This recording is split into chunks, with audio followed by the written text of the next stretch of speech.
মানার কারণে, ইসমাইল আলাইহিস সালাম তালাক দিলেন আলহামদুলিল্লাহ না বলার কারণে। কি বলছে? ইব্রাহিম আলাইহিস সালাম যা জিজ্ঞেস করছেন কেমন আছো, সে কি বলছে? মোটামুটি।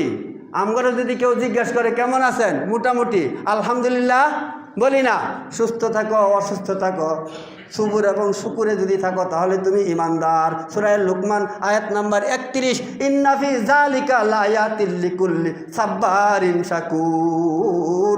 ওই ব্যক্তি ইমানদার যে ব্যক্তি সুবুর এবং শুকুরে থাকে। আপনারা জিজ্ঞেস করলে আপনি বলেন মোটামুটি, যদিও একজন লোক বালা তারপরে জিজ্ঞেস করলে কয় মোটামুটি। কিন্তু ইসমাইল আলাইহিস সালামের স্ত্রী কি বললেন? বেশি ভালো না। তোমার স্বামী কোথায়? জংলায় হরিণ শিকারে গেছে, আসলে বলবা চৌকাটটা যেন পাল্টাইয়া ফালায়। আর দেরি করে নাই, সুন্দর দেখে নাই, মহব্বত করে নাই আল্লাহকে খুশি করার জন্য। ইসমাইল আলাইহিস সালাম তার স্ত্রীকে তালাক দিছে কি দিছে না ভাই? দিছে। তাহলে দেখেন তারটা আল্লাহর জন্য হয়েছে। হযরত নূহ আলাইহিস সালামের 4 জন পুত্র ছিলেন, শাম, হাম, এফাস, কেনান। ছোট পুত্রের নাম ছিল কেনান। তার 3 জন পুত্র আল্লাহর কথা মানলেন, নবীর কথা মানলেন। এই 3 জন পুত্রকে তার কিস্তিতে উঠাইলেন। কেনান কথা মানে নাই, আল্লাহকে অস্বীকার করলো। তোর আল্লাহর পানি কত আছে দেখবো, জুতি পাহাড়ের উপরে উঠবো। কেনান বলে তার বাবেরে, নূহ আলাইহিস সালামকে বলে তোর আল্লাহর পানি কত আছে দেখবো, জুতি পাহাড়ের উপরে উঠবো। কেনান জুতি পাহাড়ের উপরে উঠতে বাঁচতে পারে নাই। কেনান জ্যোতি পাহাড়ের উপরে উঠেও ভাসতে পারে নাই। আল্লাহ তাআলা তাকে হাবুডুবু খাওয়া মারলেন। কিন্তু কেনানকে নূহ আলাইহিস সালাম উঠাইতে চাইলেন। আল্লাহ বললেন, নূহ তুমি যদি আহাল পরিবার দাবি করো, তুমি যদি ছেলেবিলা দাবি করো, তুমি যদি তাকে মহব্বত করো, তাহলে তোমার নবুয়তি কেটে দেওয়া হবে। তাহলে কি আপনি কি আপনার ছেলেকে মহব্বত করলেন? যেই ছেলে নামাজে আসে না, যেই ছেলে সিয়াম পালন করে না, যেই ছেলে নামাজ পড়ে না, সিয়াম পালন করে না, ওই ছেলেকে আপনি মহব্বত করেন। কেনানের থেকে কি নূহ আলাইহিস সালামের থেকে কি আপনার মহব্বত বেশি?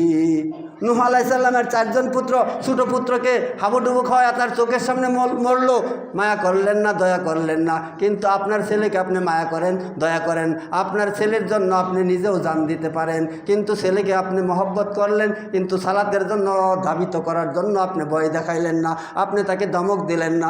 আপনি তাকে কিয়ামতের দিন ওই ছেলে আপনার বিপক্ষে দাঁড়াইবে। আল্লাহ তাআলা তার কালামে ইরশাদ করেন, ইয়াউমা ইয়াফিরুল মারউ মিন আখি ওয়া উম্মি ওয়া সাহিবাতিহি ওয়া বানি লিকুল্লি ইমরিইম মিনহুম ইয়াউমাইযিন শানু ইউগনি। এই আয়াতে আল্লাহ তাআলা ইরশাদ করলেন, ওই দিন পিতামাতাকে দেখে ছেলে পলাইতে থাকবো, আর ছেলে মেয়েকে দেখে পিতামাতা পলাইতে থাকবো। একটা নেকির জন্য যদি তার পিতার কাছে যায়, পিতা অস্বীকার করব, তুমি কি আমি চিনি না? আপনি আজকে কত মহব্বত করলেন আপনার স্ত্রীকে, আপনি আজকে কত মহব্বত করলেন আপনার স্ত্রীকে, না খাওয়াইলেন। কিন্তু আপনার প্রেমিকাকে আপনি এত মহব্বত করলেন, সেই প্রেমিকা কিয়ামতের দিন আপনাকে অপরিচয় দিবে, আপনাকে চিনি না বলবে। আল্লাহ তাআলা তার কালামে ইরশাদ করছেন, ইয়াউমা ইয়াফিরুল মারউ মিন আখি। আপনি আপনার ভাইয়ের কাছে যাইবেন। আপনার ভাই আপনি অসুস্থ হইলে জায়গা জমি বিক্রি করে মেডিকেল নিয়ে আপনাকে চিকিৎসা করলো, কত কষ্ট করলো। আপনার ভাই আপনার জন্য কানলো, সারা রাত জাগলো। আপনার ভাই দুনিয়াতে আপনাকে কত মহব্বত করলো।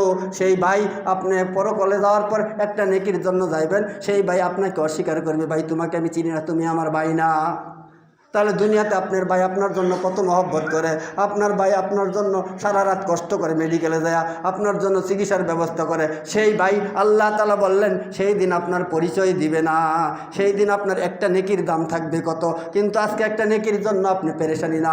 দুনিয়াতে একজন মানুষ স্কুল কলেজে যারা লেখাপড়া করে 32 পাইলে কী হয় আর 33 পাইলে কী হয় তারা বুঝে।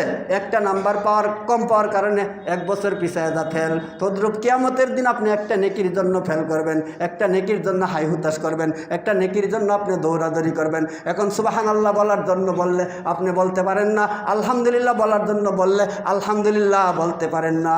কিন্তু গোল কইতে আপনার অসুবিধা হয় না, গোল কইতে আপনার অলসতা আসে না। খেলাধুলার ভিতরে গোল কইতে রেফরি বলে না যে আপনারা বলুন গোল, কিন্তু বক্তা বারবার বলে বলুন সুবহানাল্লাহ, বলুন আলহামদুলিল্লাহ। কিন্তু এটা বলার পর বলে না, একজন মুমিন যদি একবার বলে আলহামদুলিল্লাহ, ওই মুমিন বান্দার জন্য আল্লাহ তাআলা জান্নাতের 8টি দরজা খুলিয়ে দেয়। একজন মুমিন বান্দা যদি একবার বলে আলহামদুলিল্লাহ, সঙ্গে সঙ্গে তার আমল নামায় আল্লাহ তাআলা 80টি নেকি দান করিয়া দেয়। কিন্তু আমরা সুবহানাল্লাহ আলহামদুলিল্লাহ বলতে পারি না, এক ভাই সামনে পড়লে সালাম দিতে পারি না, সালামের উত্তরও নিতে পারি না। আমরা যাও কিছু সালাম দিই, এই সালামে অভিশাপ বিনি রহমত না। যেই সালাম দিলে আপনার রহমত, ওই সালাম আমরা দিতে জানি না। সালাম দিতে হয় কিভাবে? আসসালামু কাবলাল কালাম, কথার আগে দিতে হয় সালাম। সালাম কিভাবে দিবেন? আসসালামু আলাইকুম ওয়া রাহমাতুল্লাহ। একজন বেদিন আল্লাহ রাসূলকে সালাম দিলেন কিভাবে জানেন? আল্লাহ রাসূলকে সালাম দিলেন একজন বেদিন, আসসালামু আলাইকা, মানে তোর মরণ হোক। আমরাও এমন সালাম দেওয়ার সিস্টেম শিখছি, সালাম আলাইকুম, সালাম আলাইকুম, ওয়ালাইকুম আসসালাম। কিছু মানুষকে এরকম সালাম দেয়, সংক্ষেপে সালাম দেয়, কিন্তু এই সালাম দিলে রহমতের জায়গাতে আপনার গজব। ইহুদি যখন রাসূলকে সালাম দিলেন কিভাবে? আসসালামু আলাইকা, তারা ভাষা বুঝতেন। হযরত আয়েশা সিদ্দিকা রাদিয়াল্লাহু তাআলা আনহা বললেন ওই বেদিনকে, তোর মরণ হোক, তোর এই হোক, তোর সেই হোক। যত স্বামীকে বললেন তোর মরণ হোক, আয়েশা বললেন তোর মরণ হোক, তোর এই হোক, তোর সেই হোক। আল্লাহ রাসূল বললেন খামোশ, চুপ হও। তাহলে আমরা সালাম দিই রহমতের আশা, ওই আমাদের কি পাপ।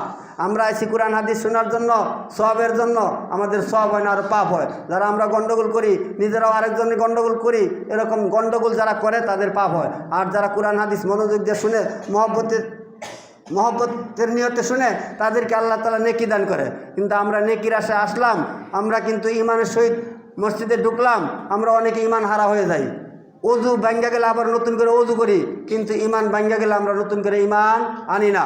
ইমান কিভাবে ভাঙ্গে? মান তারাকা সালাতা মুতাআম্মিদান ফাকাদ কাফারা, যে ব্যক্তি ইচ্ছাকৃতভাবে এক ওয়াক্ত সালাত ছাড়িয়া দেয় সে কাফের হইয়া যায়। বাইনাল আবদি ও বাইনাল কুফরি তারকি সালাত, বান্দা এবং কাফের মধ্যে পার্থক্যই সালাত। আল্লাহ তাআলা আপনাকে আমাকে আল্লাহর হুকুম মানার, নবীর তরিকায় চলার তৌফিক দান করুক। সকলে বলে আমিন।